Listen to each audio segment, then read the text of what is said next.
할렐루야. 2021년 우리 첫 수요사경회로 모였습니다. 특별히 시간도 바뀌고 우리 여러 가지 형태가 바뀌게 되었는데 이런 모든 변화들은 우리가 하나님 말씀에 더욱더 가까이 나아가는데 도움이 되고자 하는 마음으로 이런 변화가 있는 줄 아시고, 여러분들 처음에는 좀 어색하고 불편한 부분들이 있으시겠지만 또 이 시간 가운데 주님 말씀 사모하면서 하나님의 은혜를 구하며 나아갈 때 하나님께서 예비하신 은혜로 우리에게 채우실 줄 믿습니다. 우리 함께 찬양하기 전에 잠시 여러분들 화면으로 보고 계시겠지만 함께 따라하고 이 말씀 같이 했으면 좋겠습니다. 주님의 말씀은, 아직 안 따라하시는 분들이 계신 것 같아요. 다시 한번 할게요. 주님의 말씀은 내 발에 등불이 되십니다. 주님의 말씀은 내 길에 빛이 되십니다. 아멘. 우리가 주님 말씀 사모하는 마음으로 함께 찬양하며 나아가겠습니다.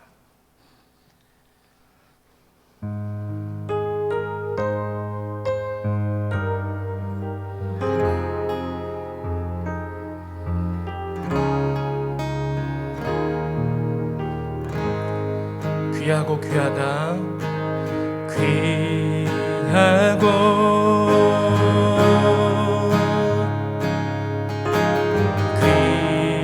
귀하다, 한 번 더 귀하고 귀하다, 귀하고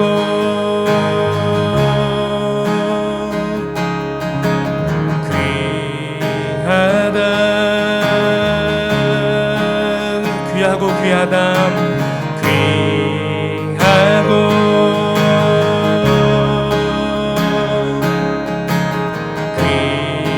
귀하다.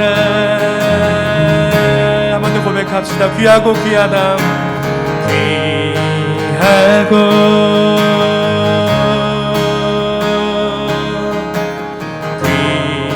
귀하다. 내 발에 등불 되시며 내 길에 빛이시라.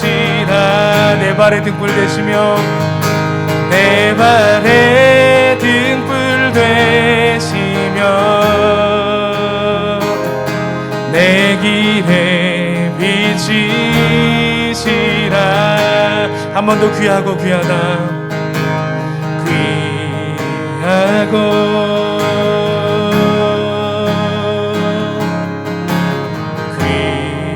귀하다,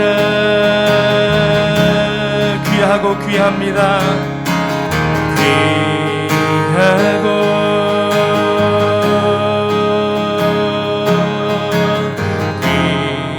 귀하다. 우리 고백합시다. 내 발에 등불 되시며 내 발에 등불 되시며 내 길에 빛이시라. 내 발에 등불 되시며 내 발에 등불 되시며 내 길에 빛이시라.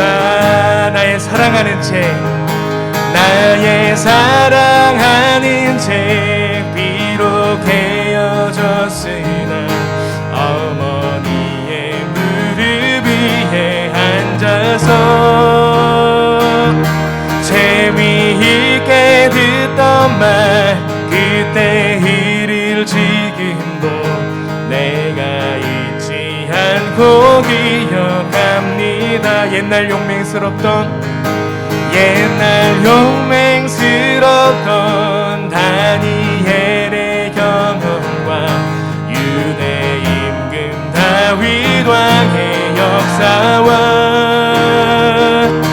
주의 선지 엘리야 바람 타고 하늘에 올라가던 일을 기억합니다. 귀하고 귀합니다. 귀하고 귀하다. 우리 어머니가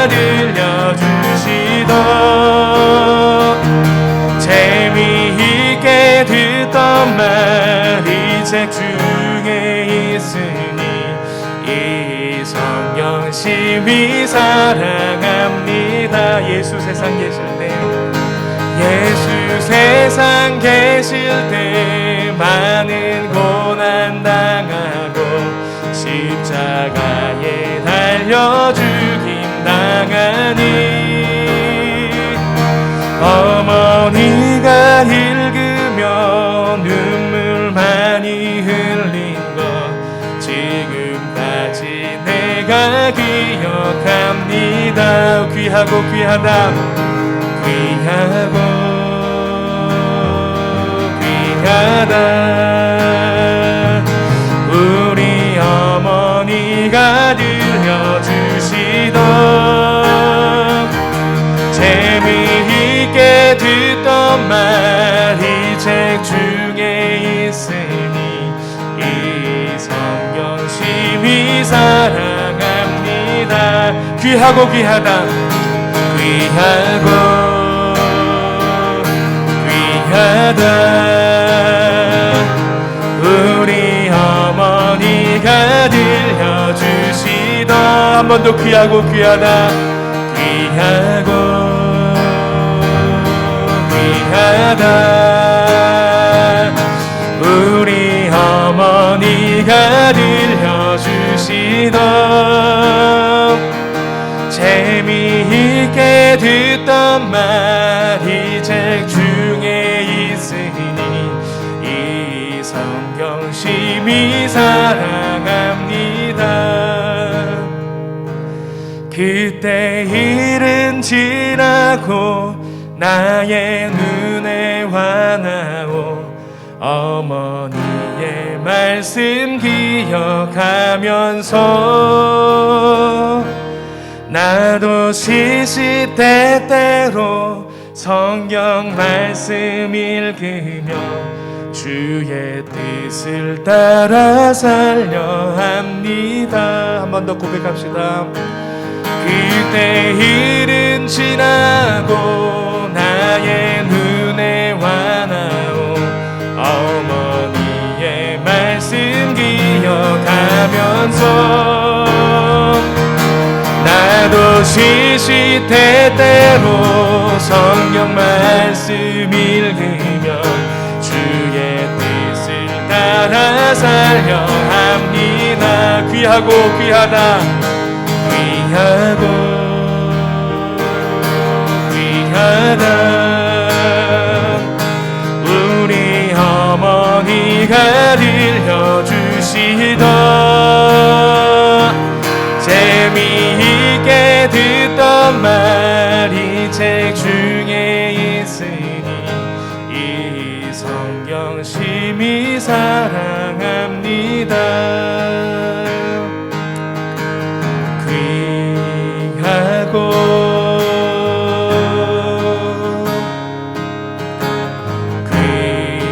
귀하다, 귀하고 귀합니다. 귀하고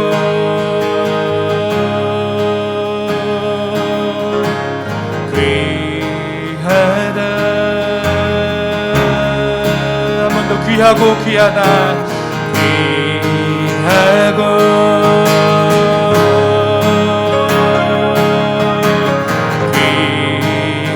귀하다. 우리 믿음으로 귀하고 귀하다, 귀하고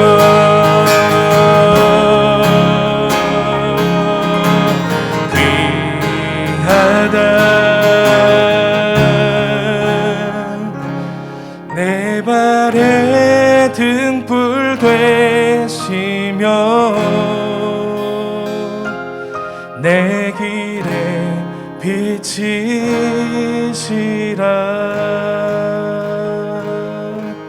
우리 시간 함께 기도하며 나아가겠습니다. 우리 지금 찬양했던 고백이 우리 모든 것들이 하나님께 전심으로 하는 고백이 되길 원합니다. 하나님, 우리가 이 시간에 주님의 말씀이 우리에게 등불이며 빛이심을 고백합니다.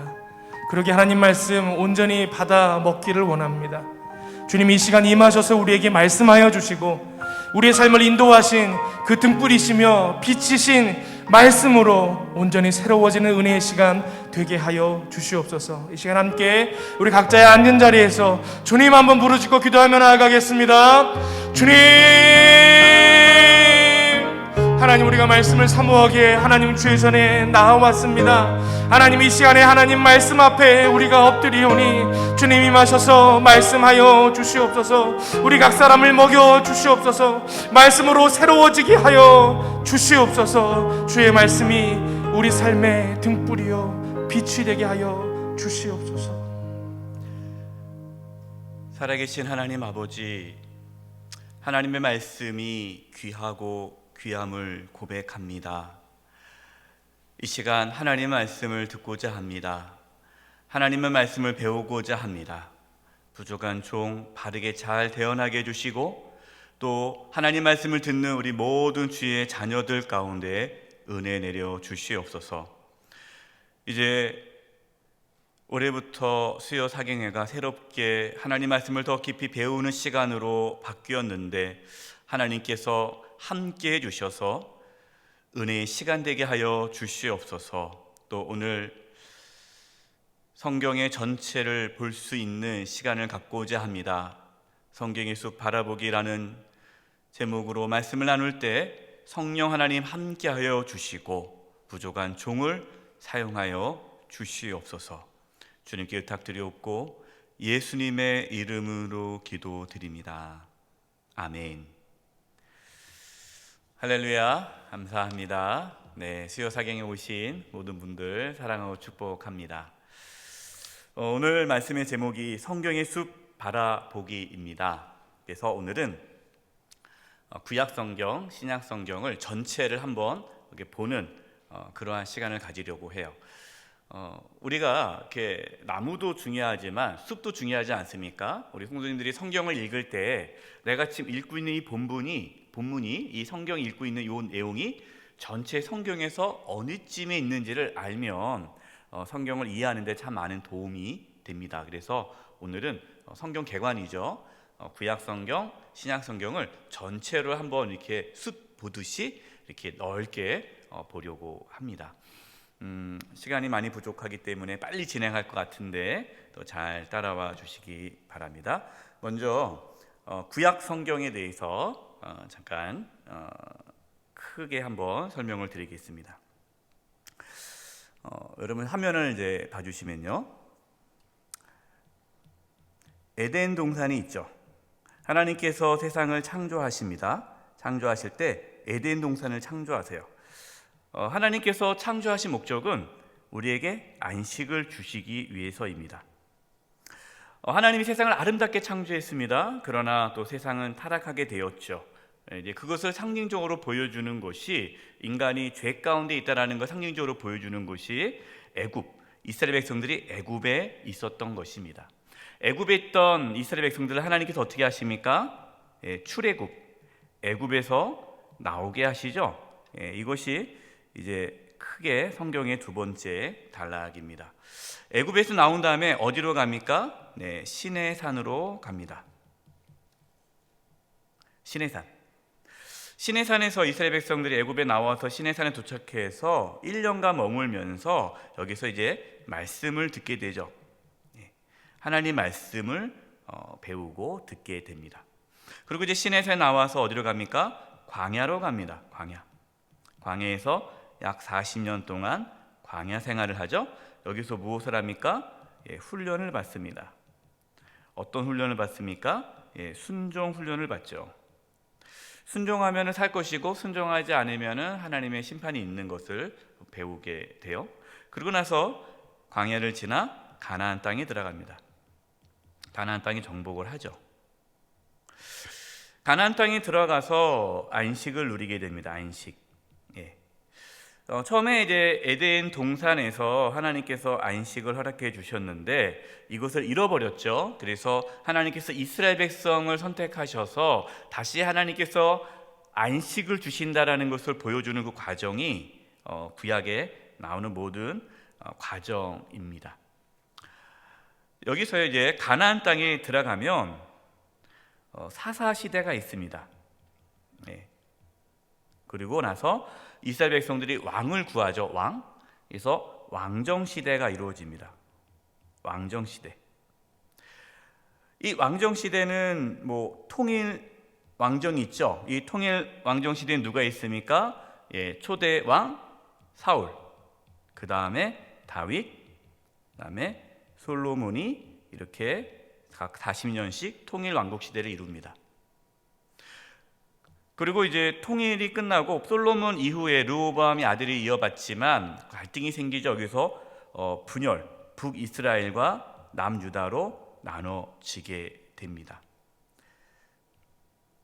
북이스라엘과 남유다로 구분이 되죠. 그리고 이제 북이스라엘은 멸망을 당하고 남유다는 포로로 끌려가게 되죠. 그래서 포로 생활을 하게 되고 포로에서 돌아와서 포로 귀환이 됩니다. 여러분, 이것이 구약 성경 전체예요. 이것이 구약입니다. 그래서 여러분 성경 읽을 때 지금 이 출애굽이구나, 시내산에 있구나, 광야에 있구나, 가나안에 있구나, 또 가나안에서 사사 시대구나, 통일 왕국 시대구나, 이 분열 왕국 시대구나, 포로에 있구나, 포로 귀환이구나, 이게 전체 창세기부터 말라기까지의 말씀이에요.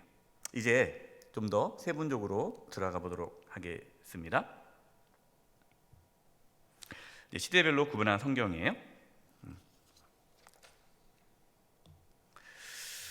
창세기 1장에서 11장까지는 여기서 제일 중요한 거는 이제 하나님께서 에덴을 만드시고 그다음에 안식을 주신 거죠.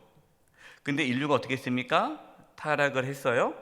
하나님 어떻게 하셨습니까? 노아의 방주로 구원을 하셨죠. 그러나 또다시 인간은 바벨탑 사건으로 인해서 또 타락을 하게 되죠. 그래서 하나님은 누구를 사용하십니까? 아브람을 부르십니다. 한 사람을 부르죠. 이것이 창세기 이제 12장부터 시작되는 아브람을 부르심으로 하나님의 구원의 역사가 시작이 됩니다. 그래서 창세기에는 아브람, 이삭, 야곱, 요셉 이런 이야기가 끝나요. 여기서 중요한 사람이 야곱이죠. 야곱. 하나님께서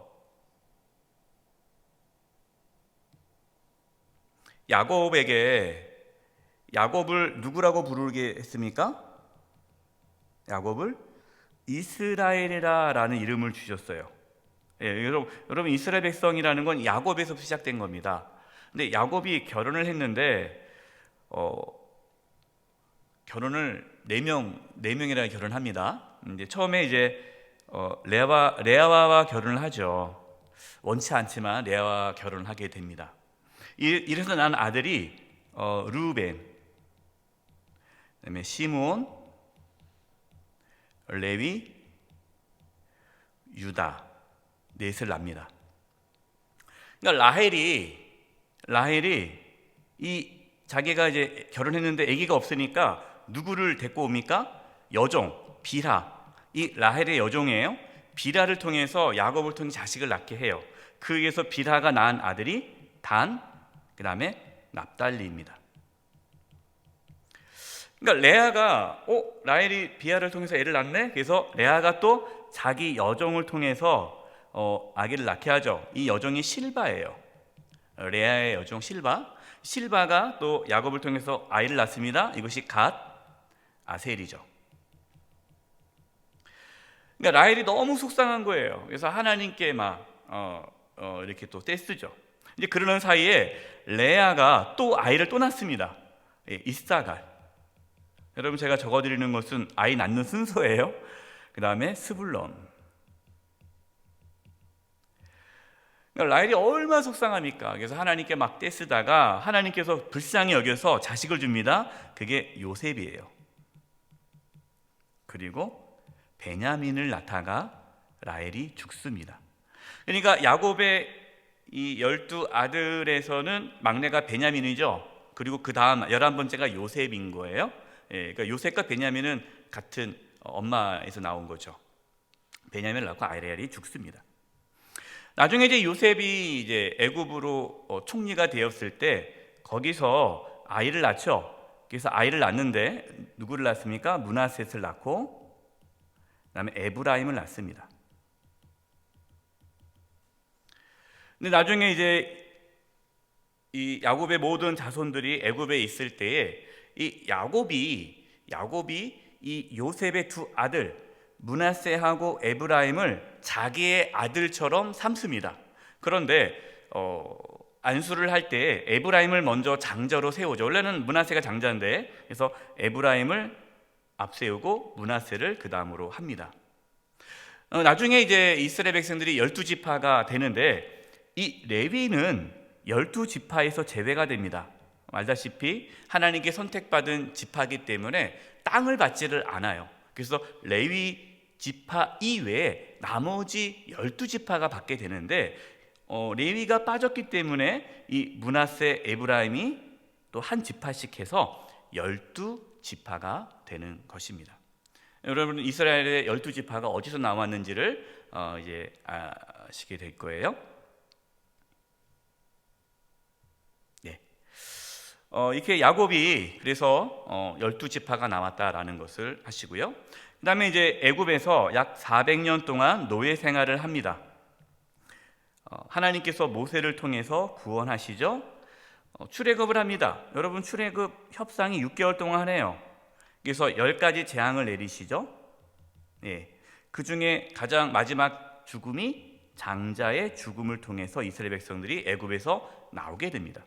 애굽에서 나와서요, 시내산까지 가는데 약 3개월 정도 걸립니다. 2-3개월 정도. 그래서 시내산에 도착했어요. 시내산에서 약 1년간 머뭅니다. 약 1년간 머뭅니다.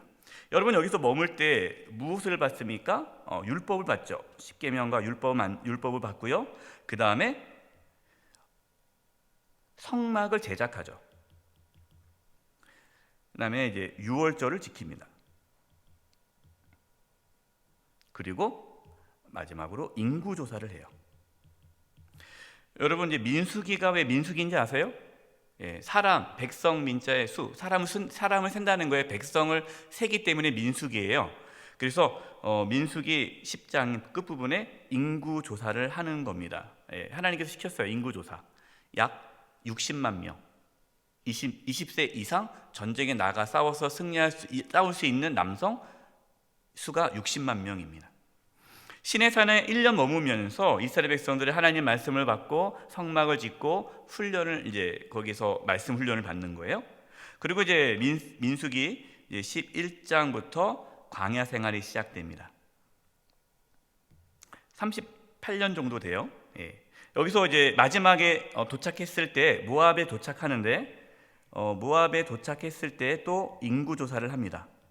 예. 1세대는 다 죽죠.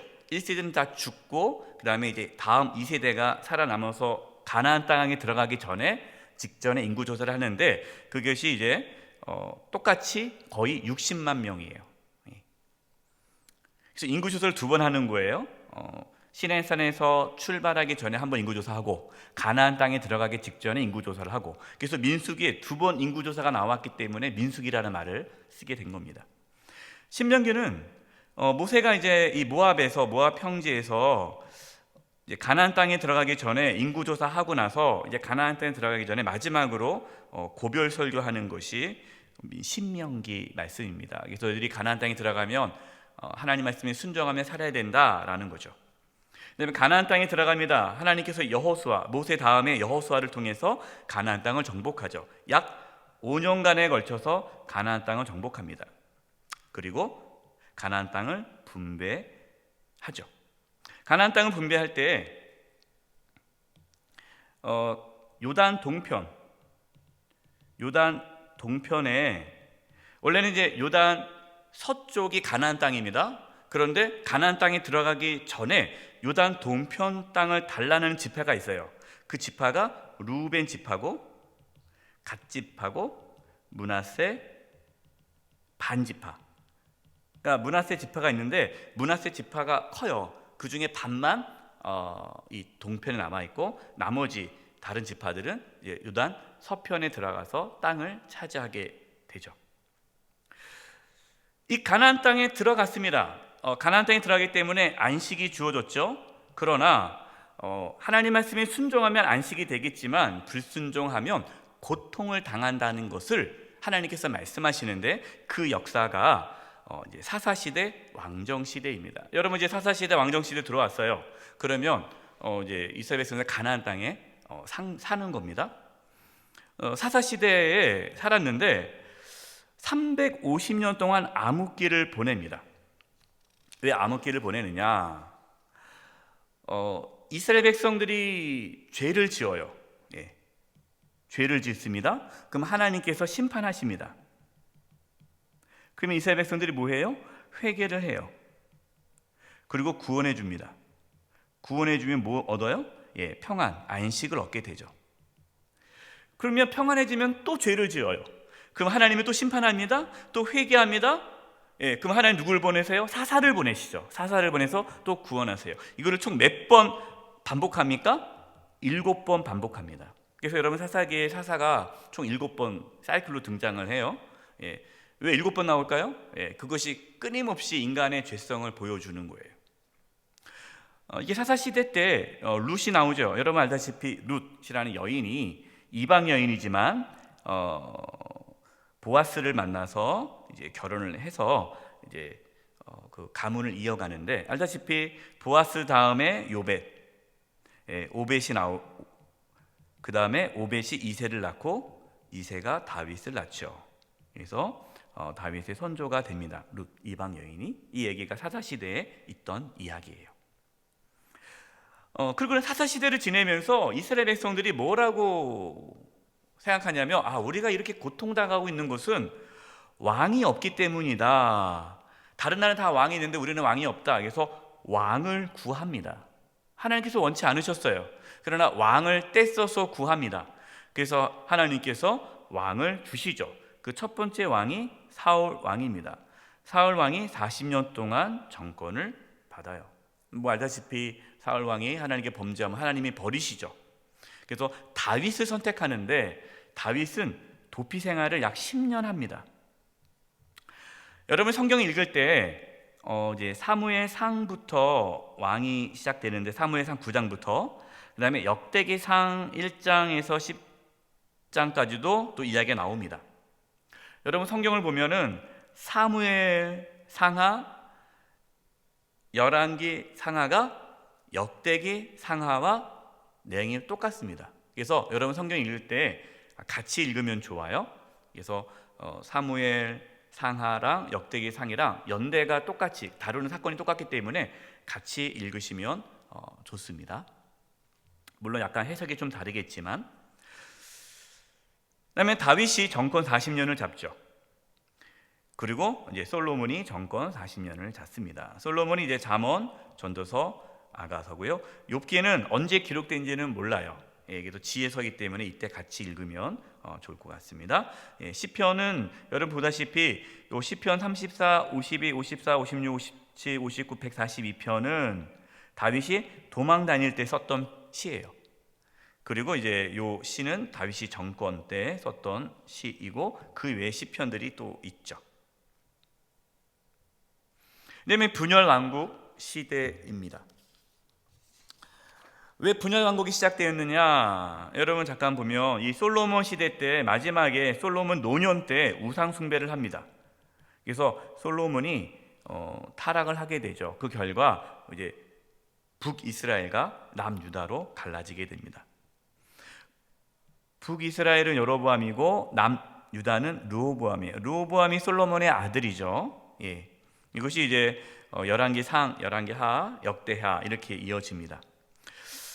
이때 엘리야, 엘리사 선지자가 활동하는 시기예요. 여러분 엘리야, 엘리사가 언제 활동했느냐? 북이스라엘 아합 왕 때 활동합니다. 북이스라엘에서 가장 악독한 왕을 뽑으라 그러면 아합 왕이에요. 그러니까 아합 왕이 아주 악한 왕인데, 가장 악한 왕이 있을 때 하나님께서는 엘리야, 엘리사 같은 가장 위대한 선지자를 보내십니다. 그리고 다 북이스라엘 선지자들이에요. 여로보암 2세 때 활동했던 선지자가 아모스, 호세아, 요나입니다. 여로보암 2세 때는요, 가장 북이스라엘이 번성했을 때예요.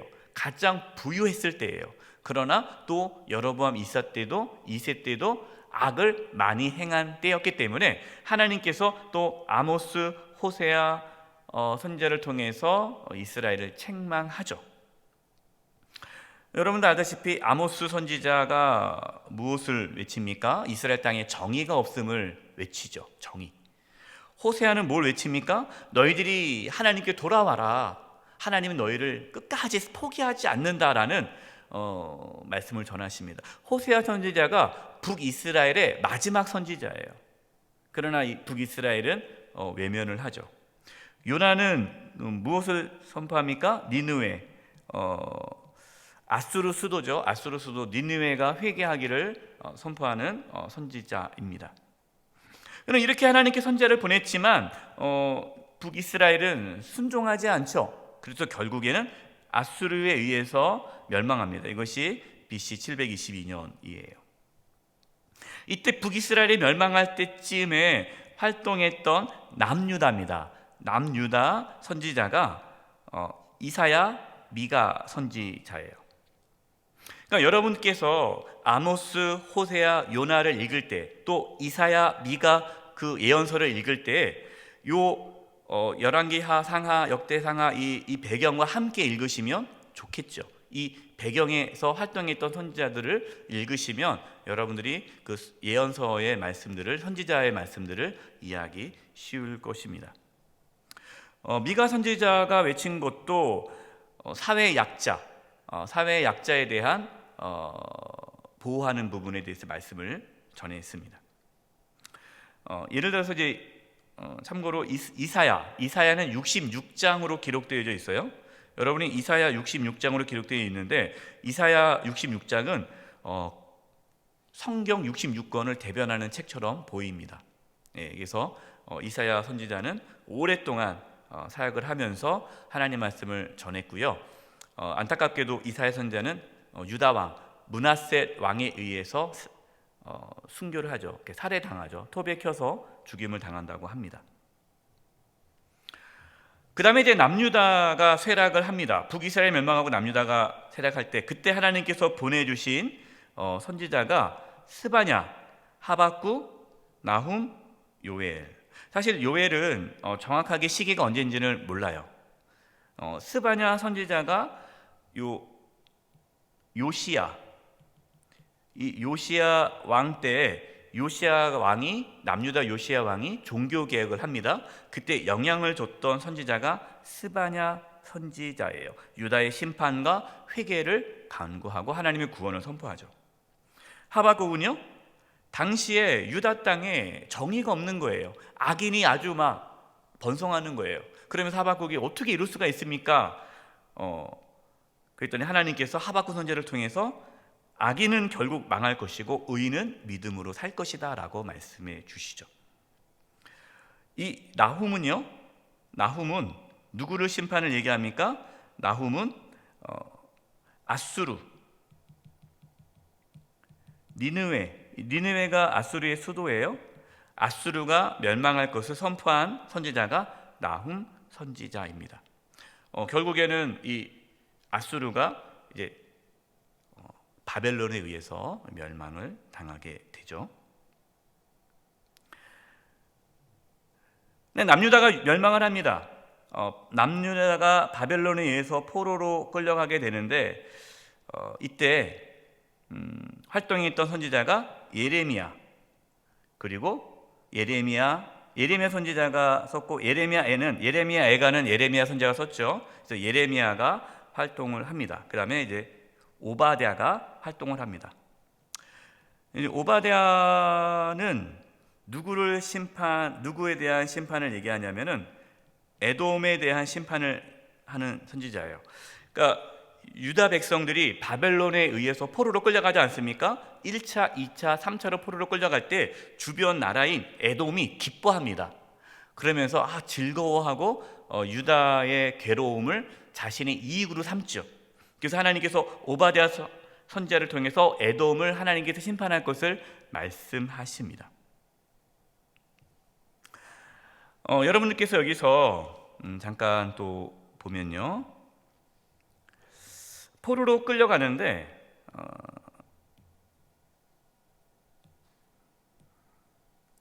1차 포로로 끌려가는 겁니다. 1차 포로로 끌려갈 때 그 대상이 다니엘이에요.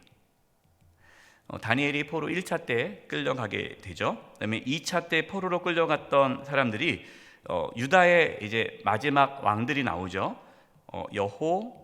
여호야김 왕하고 그 다음에 여호야긴 왕이 끌려갑니다. 여호야김이 끌려가서 죽임을 당하고 또 여호야긴이 왕이 됐는데 좀 1년 있다가 또 끌려가요.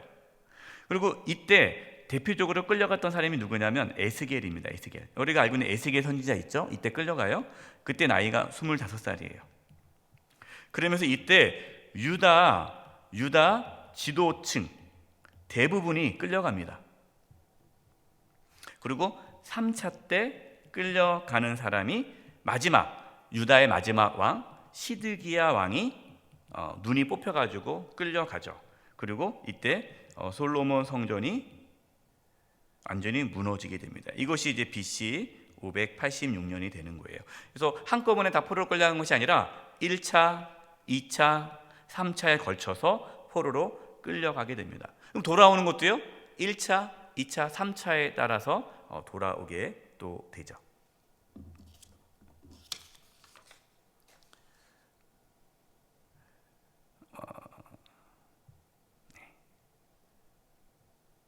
그다음에 포로기입니다.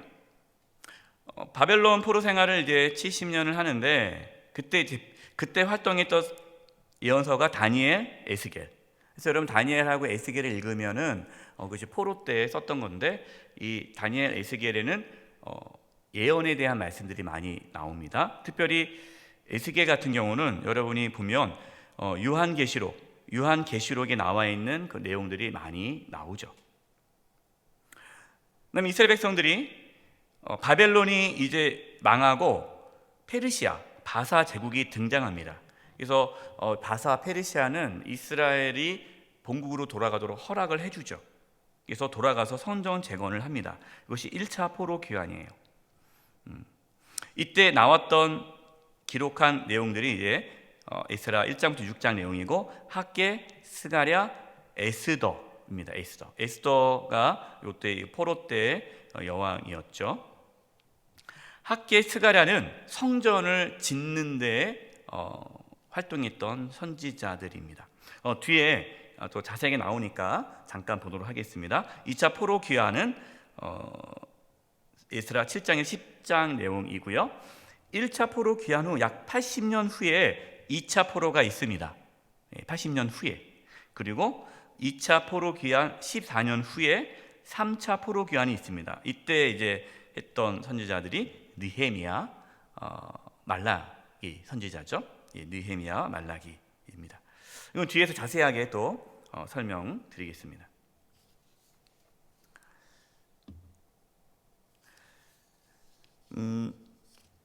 북이스라엘 남유다 왕들 아까 말씀을 드렸잖아요.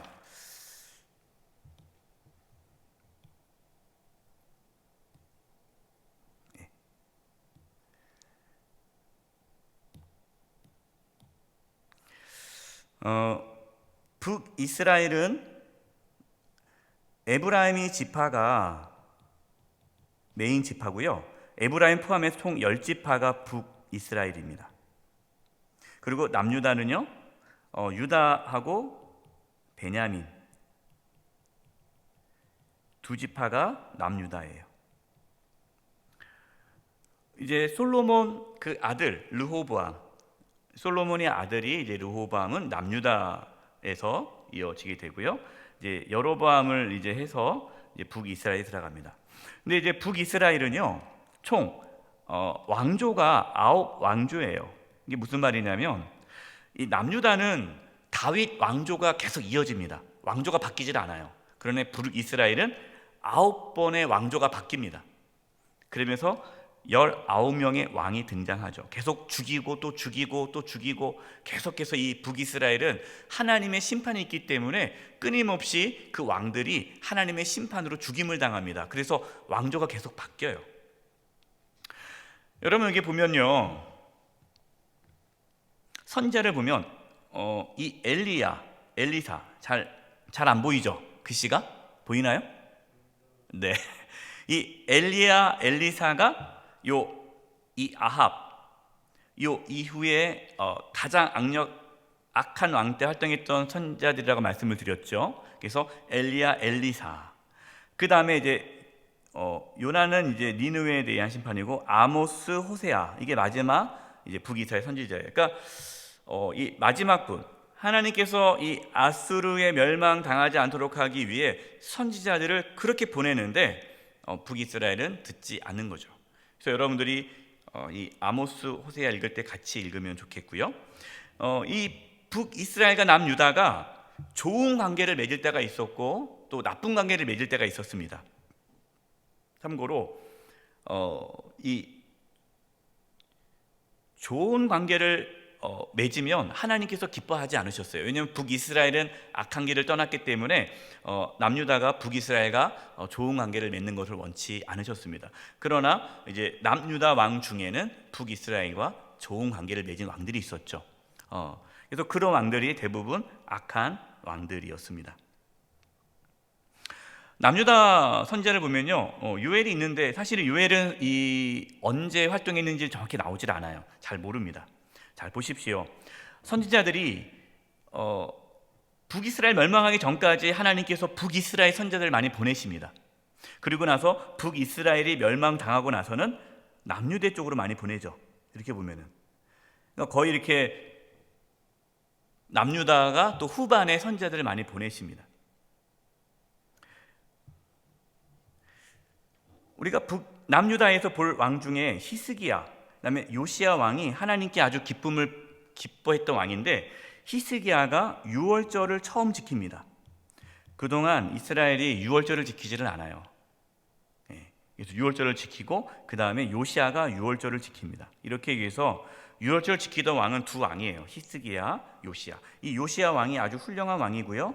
종교 개혁을 일으키죠. 타락한 종교개혁을 일으킵니다. 참 재밌는 것은 가장 위대한 히스기야, 요시야 왕 요 사이에 다른 왕도 있지만 므낫세 왕이 있습니다. 근데 므낫세는요, 이 남유다 왕 중에서 가장 악한 왕이에요. 가장 악한 왕. 그래서 이 므낫세 왕 때 이사야가 토백혀서 죽임을 당하죠. 나훔은 아까 말씀했듯이 아수르의 멸망을 예언한 선지자고요. 그 다음에 이제 이사야, 미가는 유다가 돌아올 것을 외쳤던 선지자들입니다. 그리고 스바냐 선지자는 요시야의 종교개혁을 일으켰던 결정적인 역할을 했던 선지자였어요. 오바댜는 에돔이 멸망을 설명한 선지자고요. 그다음에 예레미야가 이때 활동했던 선지자입니다. 예레미야는 상당히 오랫동안 활동을 했어요. 그러면서 가장 힘들게 사역을 했죠. 하박국이 또 이때 해서 활동했던 선지자고요. 결국 이렇게 예레미야, 스바냐, 하박국 선지자가 활동을 했지만 결국 남유다는 또 바벨론에 의해서 포로로 끌려가게 됩니다.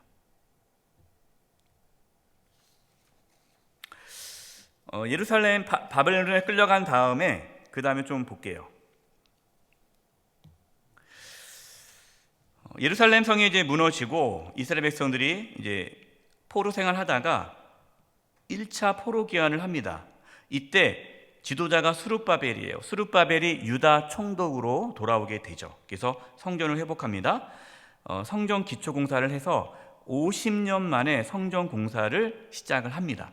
그러니까 포로로 예루살렘이 무너지고 나서 50년 만에 다시 성전 공사가 시작돼요. 그런데 여러 가지 장애물이 있죠. 그래서 16년 동안 성전 건축이 중단됩니다. 이때 활동했던 선지자가 학개와 스가랴예요. 그래서 학개, 스가랴 선지자는 이스라엘 백성들에게 성전을 다시 짓고자 하는 그런 하나님의 마음을 전하죠.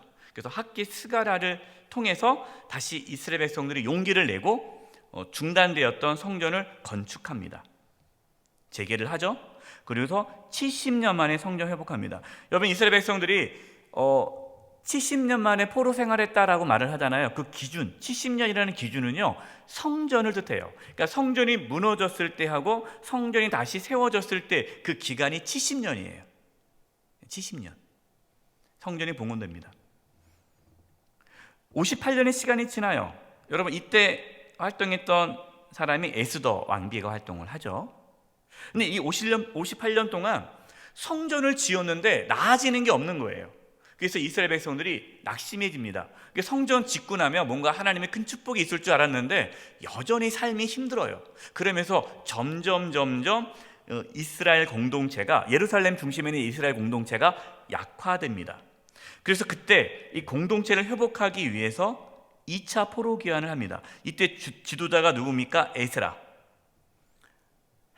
학자 겸 제사장인 에스라가 공동체 회복을 위해서 와서 말씀 사역을 하죠. 그래서 공동체가 회복이 됩니다. 그런데 또 14년 동안 성벽이 무너져서 또 공동체가 약화됩니다. 이 얘기를 느헤미야가 듣죠. 그래서 느헤미야가 수일 금식하면서 돌아가지 않습니까? 3차 귀환을 합니다. 이때 지도자가 느헤미야예요. 그래서 1차는 스룹바벨, 2차는 에스라, 3차 귀환은 느헤미야가 주도적으로 돌아옵니다. 이때 성벽 재건을 하고 공동체 회복을 하죠. 느헤미야가 다시 이제 본국으로 돌아갑니다. 술 관원이기 때문에 바사 페르시아로 돌아가죠. 그리고 돌아가니까 다시 약화되기 시작해요. 그때 이제 활동했던 선지자가 말라기 선지자입니다. 말라기 선지자가 이스라엘 백성들을 책망하면서 너희들이 이러한 거짓된 신앙에 대해서 책망을 하죠. 그러고 나서 이 말라기 선지자와 있을 때 돌아왔던 선지자가 다시 느헤미야가 돌아와서 느헤미야 13장은요 이 나중에 공동체 개혁을 이뤘던 겁니다. 그래서 이 느헤미야 13장은 나중에 기록된 내용이 정리가 되어 있는 거예요. 이렇게 들어와서 느헤미야 또 말라기를 통해서 이스라엘을, 유다를 회복하려고 했는데 결국 그들이 하나님께 돌아오지 않죠.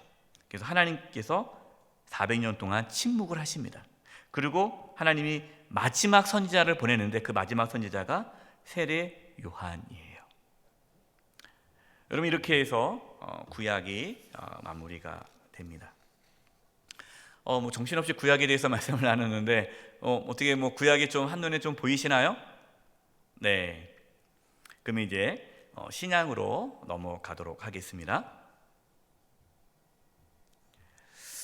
신약을 좀 정리를 할게요.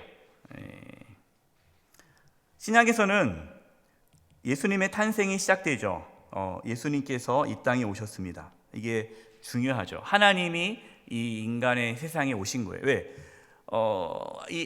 이스라엘 민족을 통해서 이제 하나님께서 안식을 주기로 했는데 이것이 이루어지지 않지 않습니까? 그래서 하나님이 직접 이제 내려오신 거죠. 예수님께서 오셔서 십자가, 부활,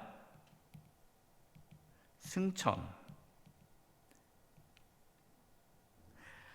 그리고 나서 예수님이 승천하고 나서 누가 오십니까? 성령님께서 오십니다. 성령 강림. 그러면서 초대교회가 세워지죠. 초대교회. 여러분, 예수님 탄생부터 예수님이 승천까지가 기록된 말씀이 복음서죠. 복음서. 그리고 성령 강림부터 초대까지 초대교회가 있었던 내용이 기록된 것이 사도행전이죠. 사도행전은 예루살렘과 온 유대와 사마리아와 땅끝까지 이르러 내 증인이리라 라고 말씀하셨는데 이것이 이제 사도행전에 이어집니다. 이 예루살렘, 유대, 사마리아 땅끝까지 이르러 복음이 전파되는 것을 보여준 그 인물이 바울이죠. 그래서 사도행전에서 바울이 등장하는데 바울의 1차, 2차, 3차 전도 여행을 통해서 이 복음이 점점 확장되어지는 것을 보여지게 되죠. 그리고 이때 이제 1차, 2차, 3차 전도 여행 중에 바울이 바울 서신을 쓰게 됩니다. 물론 이제 바울이 이제 1차, 2차, 3차 전도 여행을 갔다 오고 나서 그다음에 예루살렘에 가서 결박당해서 로마로 이제 가게 되죠. 그래서 로마에서 순교를 합니다. 그리고 이제 바울 이외에 다른 사도들이 쓴 서신들이 있죠. 베드로 전후서라든가 야고보서라든가 또 히브리서라는 것들이 있습니다. 그다음 마지막에 나오는 것이 이제 새 하늘과 새 땅, 천국을 의미합니다. 이게 요한계시록에 나오죠. 이 새 하늘과 새 땅이 우리가 알고 있는 천국이고 이게 참된 안식입니다.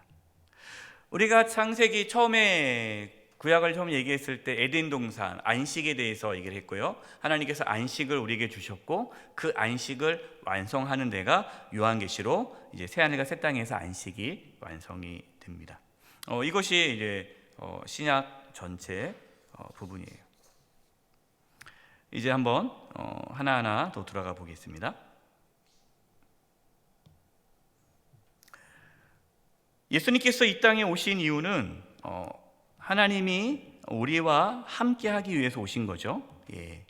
그래서 중요한 단어가 임마누엘, 하나님이 우리와 함께하시다라는 겁니다. 예수님께서 이 땅에 태어나셨고 수년 시절 공생의 준비 기간이 이렇게 나와 있어요. 그래서 여러분 성경이 이렇게 마태, 마가, 누가, 요한이 있고요. 그다음에 공생의 3년이 있습니다. 그리고 예수님의 마지막 주간, 우리가 알고 있는 이제 고난 주간 그러지 않습니까? 이 고난 주간 예수님이 그 일주일 기간이요. 성경에 보면 상당히 많이 기록되어져 있습니다. 특별히 요한복음 보면요. 요한복음은 12장부터 19장까지가 한 주간, 그 일주일 사역을 자세하게 나와 있죠. 그래서 예수님의 이 마지막 주간, 여러분이 성경을 읽을 때 지금 이 순간이 예수님이 마지막 주간에 이 일을 하셨구나라고 하시면 그 본문을 좀 더 와닿는 게 있을 겁니다. 그리고 이제 예수님께서 십자가에 죽으시고 예수님이 부활하시고 승천하시죠. 그리고 오순절에 성령님이 오심으로 초대 교회가 이제 세워지게 됩니다. 그다음에 바울이 이제 1차 전도 여행을 하게 되는데 사도행전 13장부터 이제 시작되는 거죠. 이제 갈라디아서가 바울이 1차 전도 여행을 마치고 와서 쓴 편지가 갈라디아서예요. 그래서 갈라디아서가 제일 먼저 기록된 책입니다. 바울이 쓴 책 중에서는. 그 다음에 이제 바울이 2차 전도 여행, 그리고 나서 2차 전도 여행 중간에 썼던 편지가 데살로니가 전후서예요. 바울이 3차 전도 여행 때 군도 전후서를 씁니다. 그리고 바울이 이제 3차 전도여행을 마치고 예루살렘으로 돌아갑니다. 예루살렘을 돌아갈 때 예루살렘에 가면 결박당할 것이다라는 예언을 받죠. 그러나 바울은 나는 복음을 전하는 데 내 목숨을 아끼지 않겠다 하면서 예루살렘으로 가서 결박당합니다. 그래서 예루살렘으로 가기 전에 로마서를 써요. 예루살렘 가기 전에 로마서를 쓰고, 왜냐하면 바울은 로마로 갈 걸 생각하기 때문에 로마서를 쓰는 거예요. 그리고 이제 로마에 압송됩니다. 그래서 로마 감옥에 갇혀요. 그래서 썼던 편지가 4편지예요. 에베소서, 골로새서, 빌레몬서, 빌립보서. 이거를 옥중서신이라고 하죠. 감옥에서 썼던 편지 4편을 씁니다. 바울이 4차 전도여행을 해요. 우리는 뭐 4차 전도여행이 구체적으로 나와 있지는 않은데 이제 보면은 4차 전도여행을 우리는 예상할 수가 있어요. 이때 이제 디모데 전서, 디도서를 하고 바울이 2차 투옥, 마지막 2차 투옥을 합니다. 이때 디모데 후서를 쓰죠. 그리고 여기서 이제 순교를 합니다. 바울이 기록하지 않은 서신서들이 히브리서, 야고보서, 베드로 전후서, 유다서가 있고요. 그다음에 이제 마지막 요한이 쓴 요한 1, 2, 3서 요한계시록이 있습니다. 자, 이제 바울의 전도 여행과 서신서들을 좀 보도록 하겠습니다.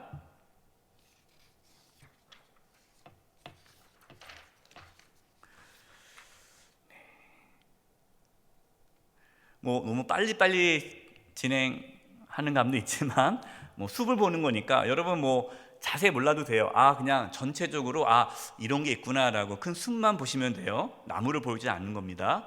전체적으로 숲만 보는 거예요. 이제 바울의 전도 여행과 서신서의 관계를 좀 보도록 할게요. 1차 전도 여행. 이때 이제 바울이 소아시아를 전도를 하고 그 다음에 돌아와서 수리 안도에서 갈라디아를 씁니다. 이때 공동서신, 그러니까 공동서신은 바울이 쓰지 않은 편지들을 말하는데요. 야고보서가 야고보를 씁니다. 보통 학자들은요 갈라디아서보다 먼저 기록됐다라고 봅니다.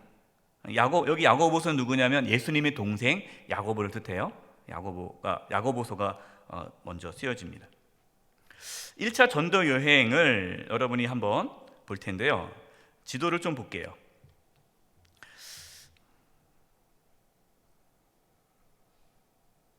자, 1차 전도 여행을 보면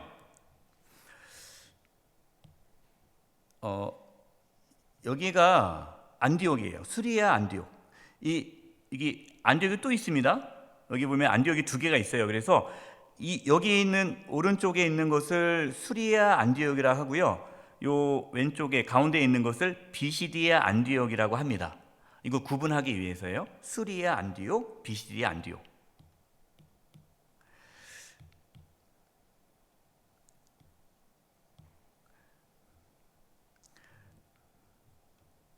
바울이 이제 요 수리아 안디옥에서 파송을 받죠. 바나바와 함께 파송을 받습니다. 그래서 이 수리아 안디옥은 이방인 교회예요. 이방인 교회, 이방 선교를 위해서 갑니다. 그래서 이게 이렇게 가는 거죠. 이렇게 가서 요 순서 화살표대로 이렇게 가서 요 버가에 도착합니다. 버가 보이시나요? 가운데? 여러분 이 버가라는 곳은 이 버가라는 곳에 도착해서 누가 도망갑니까? 마가 요한이 도망갑니다. 마가 요한이 여기서 도망가요. 버가에서. 왜 도망가느냐? 요렇게 산맥이 있어요. 산맥. 무슨 산맥이냐? 이게 토로스 산맥입니다. 해발 3,000m 넘어요. 백두산보다 높습니다. 이 산맥이 엄청나게 가로막고 있어요. 병풍처럼. 이 버가라는 것은 항구 도시이기 때문에 딱 내리면 정면에 엄청나게 큰 산맥이 있어요. 이거를 넘어서 비시디아 안디옥으로 가야 돼요. 그러니까 여기서 뭐 성경에 나와 있지 않습니다. 제가 추측하건데 이 마가 요한이 겁나서 도망가지 않았나 생각이 들어요. 어쨌든 여기서 힘들게 올라갑니다. 그래서 이제 비시디아 안디옥에서 복음을 전하고 이고니온에 가서 복음을 전하고 루스드라 가서 복음을 전하죠. 루스드라에서 바울과 바나바가 돌에 맞아 거의 죽게 됩니다. 돌에 맞아 죽게 되는데 또 일어나가지고 더베로 가서 복음을 전하고 다시 돌아와요. 그래서 갔던 곳에 다시 돌아오면서 다시 그들을 권면을 하면서 다시 이 안디옥에 돌아오죠. 안디옥에 돌아오면서 여기서 이제 갈라디아서를 기록한 겁니다. 왜 갈라디아서냐? 여러분 여기가 전체가 갈라디아 지역이에요. 갈라디아 지역이 이쪽이에요. 그래서 이제 이쪽 1차 전도여행 갔던 지역에 갔던 교회들이 다시 하나님의 말씀을 바로 서기 위해서 갈라디아를 하는 겁니다. 그다음에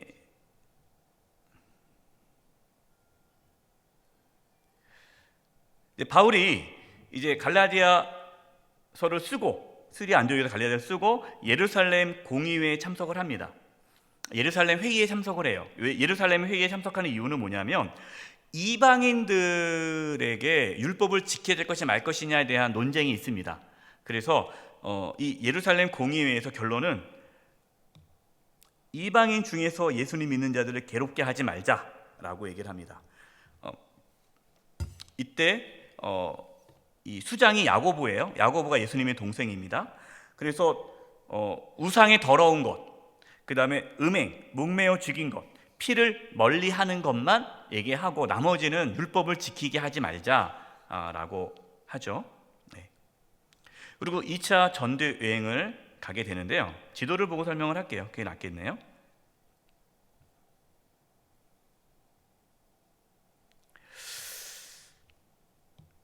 2차 전도 여행에서 바울과 바나바가 싸웁니다. 바울과 바나바가 싸워요. 왜 싸우죠? 마가를 데려가느냐 마느냐 갖고 싸우죠. 근데 이 바나바는 마가를 데리고 가자. 근데 바울은 안 된다. 그래서 결국 헤어지는데 다시 안디옥에서 출발합니다. 이때 바울은 신라를 데리고 자기의 고향 길리기아, 그러니까 바울의 다소 이쪽이 바울의 고향이거든요. 자기 고향 쪽으로 해서 1차 전도 여행을 했던 1차 전도 여행했던 곳이 여기 아닙니까? 이고니오, 루스드라 이쪽을 다시 방문합니다. 그래서 바울은요 전도 여행을 할 때 자기가 갔던 데를 또 방문을 해요. 그래서 다시 말씀을 가르치면서 교회를 든든히 세웁니다. 그래서 1차 전도 여행했던 지역으로 2차 전도 여행을 갑니다. 가는데 바울의 원래 계획은 아시아예요. 아시아가 어디냐? 이쪽이 아시아입니다. 에베소서, 드와디라 이쪽이 아시아예요. 우리가 알고 있는 우리 대한민국이 아시아가 아니라 이쪽이 이제 아시아. 이쪽으로 복음을 전하려고 계획을 했어요. 그러나 성령께서 막으십니다. 그래서 어쩔 수 없이 이 무시아 쪽으로 이쪽으로 내려오지 못하고 위로 이렇게 올라가게 되죠. 그래서 무시아에 있는데 바울은 원래 계획이 이 비두니아 위쪽으로 올라가려고 했어요. 그러니까 바울의 관심은 유럽이 아니었습니다. 이 아시아 이쪽 비두니아 쪽으로 올라가려고 했는데 이것도 막으시죠. 그래서 어쩔 수 없이 이 무시아에서 두로아로 가게 됩니다. 두로아에 있을 때 환상을 보죠. 이 마게도냐, 여기가 이제 마게도냐입니다. 유럽이죠. 이 마게도냐 사람이 우리를 건너서 우리를 도우라라고 합니다. 그래서 하나님께서 거기를 간다라고 생각을 해서 이제 바울이 도착한 곳이 빌립보. 첫 번째 마게도냐의 도시 빌립보에 도착합니다. 빌립보 교회가 세운 거죠. 그래서 빌립보서 우리가 하면 이 빌립보 교회가 여기예요. 여기서 누구를 만납니까? 루디아, 자주 옷감 장사 루디아를 만나서 빌립보 교회가 생깁니다. 그리고 이제 이 빌립보에서 데살로니가에 가게 되죠.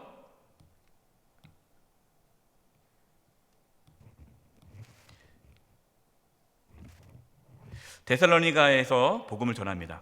데살로니가에서는 3주만 있어요. 3주 정도 있다가 다시 내려오게 되죠. 베레아로 가고 핍박이 있어서 계속 도망갑니다. 아덴으로 내려와요. 아덴으로 내려와서 거기서 이제 복음을 전하는데 또 어려움을 당하죠. 그래서 거기서 간 곳이 고린도입니다. 고린도. 여러분, 고린도에서 바울이 1년 6개월간 있어요. 이 1년 6개월 동안 고린도에 있습니다. 이 고린도에 있으면서 무엇을 기록하느냐? 데살로니가 전후서를 기록을 해요. 여기 고린도에 있으면서, 왜 데살로니가 교회에 3주밖에 있지 않았기 때문에 이 고린도에 있으면서 데살로니가 전후서 말씀을 기록합니다. 여기서 이 고린도에서 누구를 만납니까? 이 고린도에서 그 유명한 브리스길라와 아굴라를 만나요. 아까 얘기를 못했는데, 아까 처음에 2차 전도여행 시작할 때 신라와 함께 여기 루스드라를 도착했을 때요. 루스드라 오른쪽에 그 길리기아에서 루스드라 했을 때 여기선 디모데를 만납니다. 디모데를 이 루스드라에서 만나서 같이 가다가 이제 고린도에서는 브리스길라와 아굴라를 만나죠. 그리고 여기서 고린도에서 끝나서 오는 길에 여기 잠깐 에베소를 들립니다. 에베소 가운데 있어요. 에베소에 잠깐 들려요. 그래서 약속을 하죠. 내가 다시 오겠다 약속을 하고 들어갑니다. 그래서 2차 전도여행이 끝나는데 바울이요 3차 전도여행을 바로 출발합니다. 이 도착하자마자 바로 3차 전도여행을 출발을 해요. 그럼 어디를 먼저 갈까요? 에베소를 먼저 가겠죠. 그래서 여기 안디옥에서 출발을 해서 다시 똑같습니다. 2차 전도 여행을 했던 그 공간을 가서 사람들을 만나고 에베소에 갑니다. 에베소. 이 에베소에서요 2년간 머물어요. 2년 동안 에베소에 머물면서 무엇을 쓰느냐? 고린도 전후서를 씁니다. 고린도 교회에 문제가 있다는 얘기를 듣고 고린도 전후서를 써요. 이 에베소에 있으면서 2년 동안 두란노에서 말씀을 가르치죠. 그래서 이제 에베소에 있다가 데살로니가에 가서 데살로니가 있다가 베레아 다시 고린도에 도착합니다. 이 고린도에 다시 도착해서 여기서 무엇을 쓰느냐? 로마서를 써요. 바울이 3차 전도 여행 중에 이 고린도 도착해서 로마서를 기록을 하고, 그리고 이제 본인은 예루살렘으로 돌아갈 거다 해서 다시 배를 타고 예루살렘으로 돌아오게 됩니다. 예루살렘 돌아올 때 이 두로와 가이사랴 이쪽입니다. 이 유대 쪽이에요. 여러분 지도에 보면은 오른쪽 밑에 두로와 가이사랴 쪽에 도착했을 때 예언자들이 설명을 하죠. 바울이 결박당할 것이다. 근데 바울이 나는 괜찮다. 나는 복음을 전하기 위해서 내 목숨도 아깝지 않다. 해서 예루살렘에 가서 예루살렘에서 결박을 당합니다. 이게 이제 3차 전도 여행이 끝나게 되는 거예요.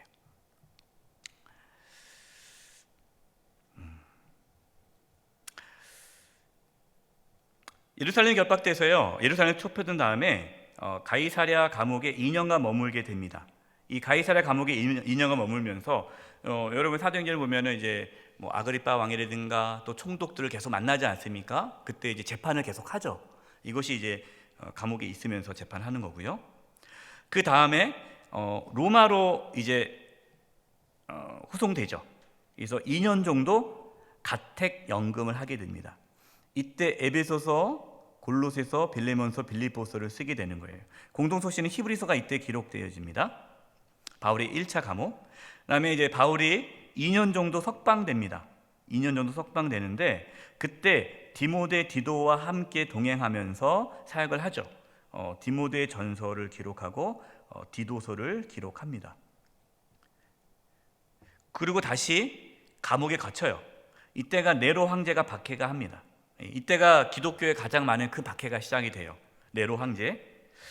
디모데 후서, 로마에서 디모데 후서를 기록하고 그리고 바울이 순교를 하죠. 이때 같이 썼던 편지가 베드로 전후서. 그러니까 이때 이제 핍박이 있을 때 베드로 전서 후서를 기록한 겁니다. 베드로가. 그리고 이제 바울이 순교를 합니다. 67년에. 그러고 나서 유다서는 70년, 요한 1, 2, 3, 4는 90년 에베소에서 기록하고 요한계시록이 제일 마지막 기록됐죠. 95년, 96년에 반모섬에 유배돼서 기록됐습니다.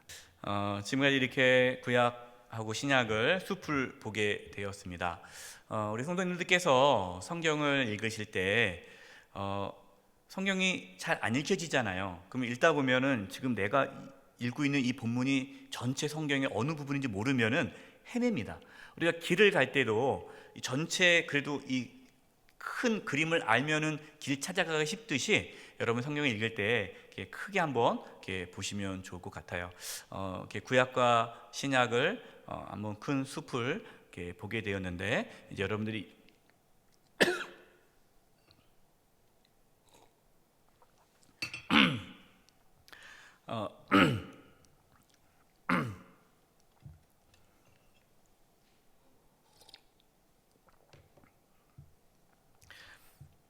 오늘 이제 말씀 내용 가지고 뭐 이게 이제 유튜브에 올라가니까 한번 심심할 때마다 보시고 성경을 읽으시면 좀 길라잡이가 되지 않을까 싶습니다.